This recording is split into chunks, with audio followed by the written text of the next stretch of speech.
Now, of course, as we know, it is Mardi Gras today. It's Fat Tuesday, which means people are enjoying lots of goodies. They're trying to get in their last of the fixins before we get into Ash Wednesday.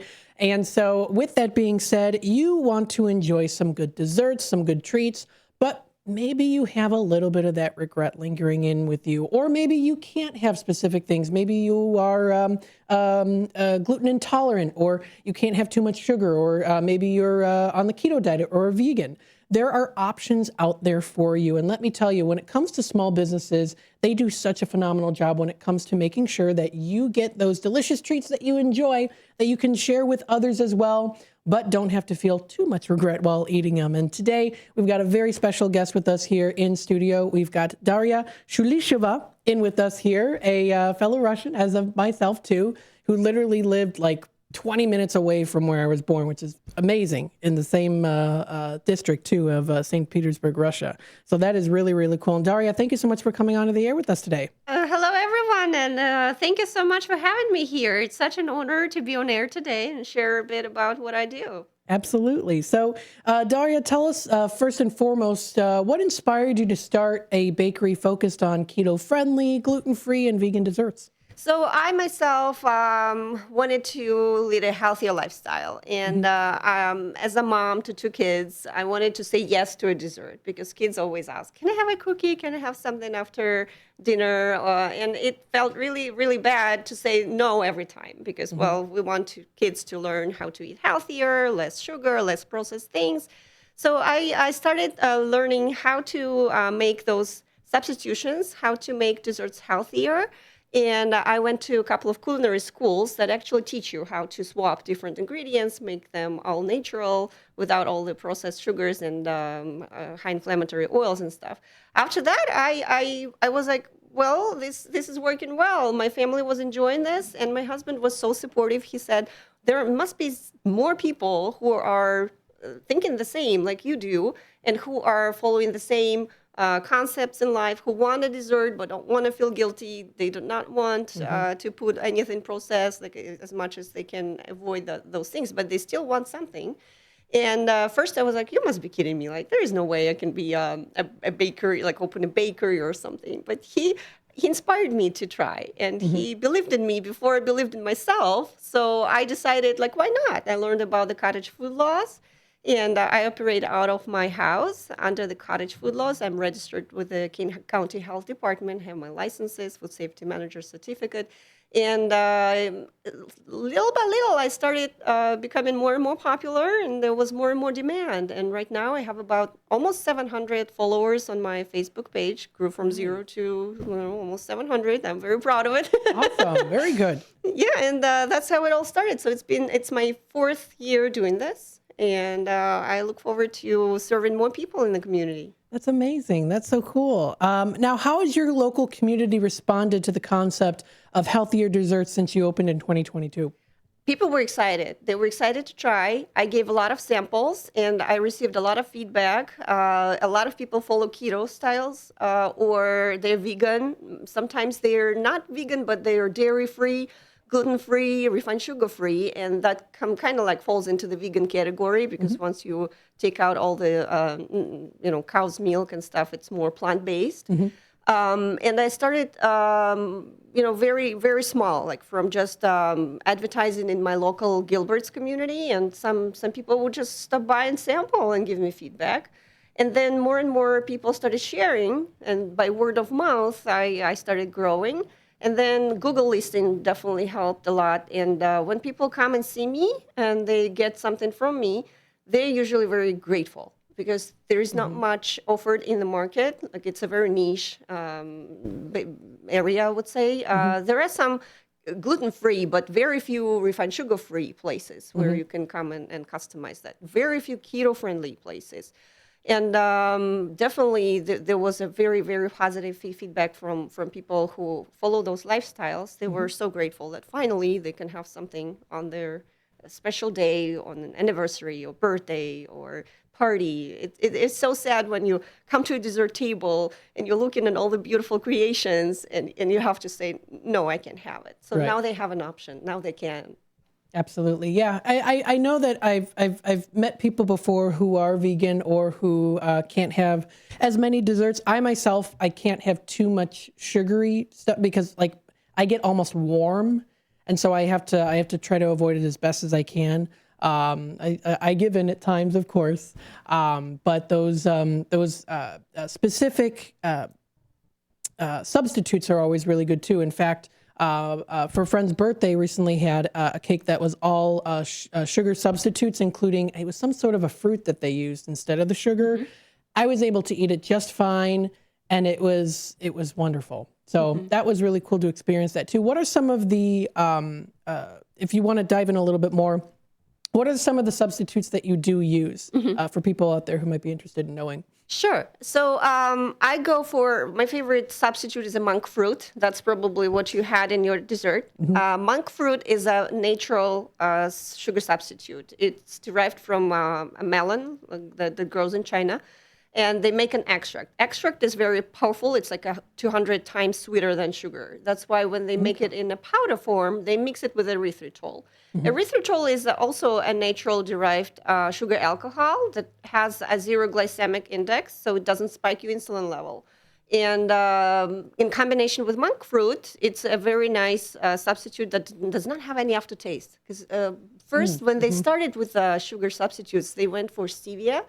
It's one of the plant-based sugar substitute, but it has a horrible aftertaste. I mean, you can get used to it if you really want to, but like I could never. And when I first started experimenting what I can put in my dessert, stevia was definitely out of the table. It was like, no, that's just like makes it yuck.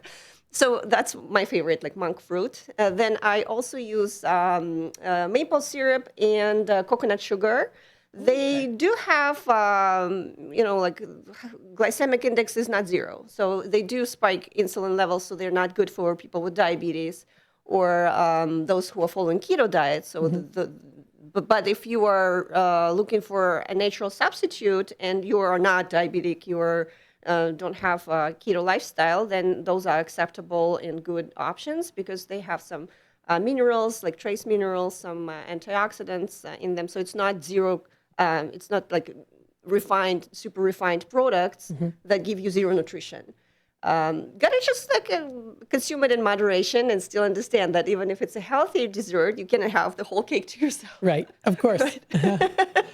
Everything in moderation for sure. And so, of course, you include ingredients, the monk fruit. I'm thinking that's probably what was in the cake that I had. I'm pretty confident that was. And it was the first time I had a slice of cake where I was able to eat all the frosting. Yes. Because I take a couple bites. I'm like, I can't do the rest of it. It's too much. Yeah. That was the first time, and I was like, wow, this is something. So that's really, really cool. Now, what's maybe been a challenge in developing recipes to meet keto, gluten-friendly, and vegan criteria? So when you deal with gluten-free flours, they don't rise the same as regular flour because it is just like more dense. Sometimes it's more crumbly, and you have to find that correct balance with like wet ingredients and dry ingredients. We have to really tweak the recipe and give it a few tries before it becomes perfect. Usually, it takes a few days and a few tries of perfecting the recipe. I rarely create recipe from like very scratch, right? Like I would use the base recipe and then start looking for like how do I substitute this ingredient for another one, and of course I use ChatGPT as well for some guidances that quickly gives you not like the complete answer, but some guidance in that, right? I'm not a food scientist, so I don't know all the chemistry behind everything. But what I learned at the culinary school definitely helps me understand that you cannot just swap one ingredient for another in a 1-to-1 ratio, right? Like you have to take into account the water activity, like how different flours have different moisture contents and stuff. And it is definitely a process. It's challenging. And especially for vegans, you really have to stay away from a lot of ingredients. You have to read the labels even before you put something in your own recipe because it might have something in the contents, right? Like you take, for example, coconut milk. And sometimes it's not just milk and water, coconut and water. Sometimes it's a lot of other thickeners and added ingredients, and you have to really, really read the labels of your raw ingredients before you start baking with them. So that's a challenge. Absolutely. So I'm sure you've had people who say, I'm vegan, but I don't really know, like what certain, or maybe they're new to veganism or something. They don't know specifically what kind of ingredients they can and cannot have. So you can also help to educate them on that side of things too. Yes, absolutely. I can always let them know that if they have any questions, I can answer those. And if they're not sure what to get and they're debating, oh, should I get this or that? Before I can offer them a complete list of ingredients before they commit to an order, so they can make sure that yes, they can have every single thing, or we can work on further accommodating their needs. Very good. Tell us about some of the kind of the staples of what are some of the treats that you make. What are some of the most popular treats? What are some that you enjoy the most making? So if you go on my website, you will see that there are categories that I put for convenience of browsing. There are low-calorie treats, then there are vegan treats, keto-friendly treats, and like different other chocolates and stuff, and macarons. And I specifically did it that way because people choose the dessert based on their needs. Some need to make sure that they can have a dessert, but not overfeed themselves with the calorie intake. Like they need to stay under a certain amount of calories. Then keto-friendly desserts means that that's the lowest carbs, and they are counting how many carbs per day they can have. So that's important for them, that if they add a dessert, again, they are staying under a certain amount of carbs. Then vegan treats, obviously, like no eggs, only plant-based milk, and all of them are gluten-free. So everything that's on the website is gluten-free by default. So my personal favorites, for example, are keto jars. I absolutely love them. They remind me of ice cream. And I love ice cream. Like that's my favorite treat, but I cannot have it on a daily basis, right? Because I'm trying to stay under a certain amount of calories per day. But a keto treat is wonderful. Like everybody who's had those keto jars, they rave about them. They also freezer friendly. So if anybody wants to just stock up on them and have them always ready, instead of going in your pantry and taking whatever you have, you can always have something healthy in your freezer. If we're talking about low-calorie desserts, then my favorite is the traditional vanilla cake with the different fruit fillings. Cherry would be my favorite because I like the taste of sweet and sour. And cupcakes are a huge, a big deal with my kids. Like they love those cupcakes. They're made with the frosting that is very light, with heavy whipping cream instead of buttercream that is so like rich, thick, and everything. But those cupcakes are always a great option for somebody who's just trying for the first time, like the new customer, for example, and they want to understand, like, oh, is it even good? Right. I would say go with the cupcakes and see if you like it, because that will that will give you an impression of what a cake might be. Okay, very good. You also do cookies as well too. I see that on the Facebook page side of things. So, and what's really great is every cookie design is customizable too. So people can customize what type of pictures you want and the colors, ways to impress folks, and you could be the life of the party. When it comes to having these delicious treats too.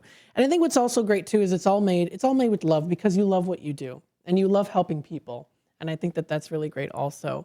So folks, check out more information, dessertswithoutregrets.com. That's dessertswithoutregrets.com, or also follow her on her Facebook page. That is facebook.com/dessertswithoutregrets. And of course, she is a proud member of the Elgin Area Chamber of Commerce. Carol Giesky did recommend you to me, so very nice. And then I know that also too, you do make holiday desserts as well. So that's something within that customizable category. So if you are, preparing for Halloween or for the holidays or Valentine's Day, I'm sure you got a lot of Valentine's Day orders, or you made a lot of cool treats. Yes, that is correct. Thank you for your kind words about what I do. And cookies are definitely a labor of love. They take forever to make, but that's something I really, really enjoy. And I have gluten-free cookies available, so that's a very rare find. A lot of people don't offer. A lot of bakeries don't offer gluten-free sugar cookies, but I do. So if anybody needs that, I'm happy to accommodate. And like you said, everything is customizable, from shape to colors to themes. It's fun. It's fun, and it's always a great addition to any party to have some tray with those personalized cookies, and they're loved by kids and adults alike. Absolutely. Now you make everything at home, you said, correct? Yes, correct. So how do you keep all the space to keep everything? I make sure that I have a dedicated shelf for all the baking, for all the business side of my life, right? Have dedicated space, storage space. Luckily, my kitchen is big enough so I can allocate a few shelves that nobody else is allowed to touch. Right. And I bake mostly in the evenings and at nights once I'm done being a mom and done being running around the errands and stuff. So nobody is really in my way, and I'm able to put away whatever shouldn't be there. Sanitize everything before I start, and then the magic begins in the kitchen. There you go. Tell us a little bit, what are some of your favorite desserts that you enjoy eating too? I love eclairs, and I love pavlova treats. Pavlova treat is the lowest calories you can find. It's like 95 calories per 2 treats. So you can eat 2 and you are still under 100 calories. Wow. And that's such a light treat. It's meringue based, and usually meringue is made with a lot of sugar. So I learned to make that with erythritol and isomalt. Both of them are natural sugar substitutes. They do not cause cavities, so kids can have them and not worry that they will have to spend a lot of money on dental treatments. And then it has a lemon filling, so it gives a very, very interesting combination of very sweet base with a sour filling, and when you put it in your mouth, it just melts. Oh, And that sounds wonderful. It is, it's a delicious treat. I highly recommend anybody who hasn't tried them yet. I highly recommend trying those. They will surprise you in a good way. Oh my goodness, I'm going to have to try them. Do you have any plans to expand your offerings and maybe hosting workshop or master classes? Is there anything you've got planned for the future? So at the moment, I work with the Elgin Community College, and I host classes over there. Actually, tonight I'm having a chocolate treat making class there. Oh, fun. Then in a week, I have a cake decorating class, and then I also offer edible printing. If anybody's interested in learning more about how edible printing works, that's the way to go. Edible printing. Yes, yes, it's a very new addition to everything being offered right now. And I also offer private classes. So if anybody wants to get together in their kitchen, I come with all the equipment. I do all the setup. It works really well for date nights, for parties. If anybody just wants to learn a few tricks, if they're a baker themselves but want to learn maybe some certain techniques or designs, that's what I can help with. Cookie decorating is another fun activity.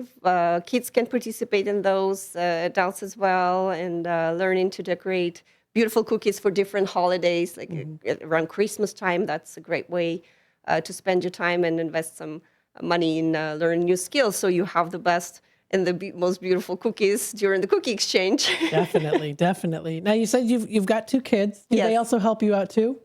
They're not allowed in the kitchen when mom is cooking because that's a safety concern. Kids can lick something, they can drop something. So when I'm baking for somebody, they're not allowed. When it's baking for family, yes, they join me. My daughter loves to help me with daily cooking. My son likes to cook breakfast sometimes for everybody. So yeah, they're involved, but definitely not when it's for a customer. Right. Absolutely. Wow. So you've got so many delicious treats, and I'm excited to be trying them out. Thank you so much for this lovely box. And I love this little almost keychain here. It is a keychain. I yes, love that's it. for you to keep. I love it. Thank you so much. Thank That is you. beautiful. We've got some beautiful things in here. I'm definitely going to be trying them. We only have a couple minutes left here, so I'll try them after the break here. But beautifully done box with the tied ribbon and everything here. Oh my goodness. I'm looking at inside the box here. I'll show you later, folks. That's fantastic. So thank you so much for coming into the station today. And how can people find more information about you? Thank you so much for having me today. It's been a pleasure sharing what I do, and I'll be happy to make something custom for anybody who needs a custom treat. The best way to find me is either Google. You just Google Desserts Without Regrets, and you'll see a Google listing that will take you to my website, dessertswithoutregrets.com. You can always call me at 312-610-9033. And this is my personal number, so I will be the one taking an order, walking you through the process, and discussing any accommodations we need to make to your dessert.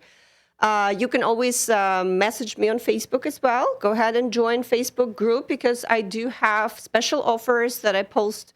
I do have giveaways, and it's a great way to see, like, okay, what are we up to? Like, if there is a class or something, if there is an event, I always post on Facebook so people can join me, and they can take advantage of some special offers, especially around holidays. Awesome. Well, Daria, thank you so much for coming in today. I'm so glad I got to meet you in person, and I'm glad that you're able to come into the station today. I'm excited to try these out. I'll give you folks a review coming up in just a little bit, but go out and support this local business here. Go and support Daria. This is Desserts Without Regrets. You can find more information on her website. That's dessertswithoutregrets.com, or go to her Facebook page. That's facebook.com/Desserts Without Regrets.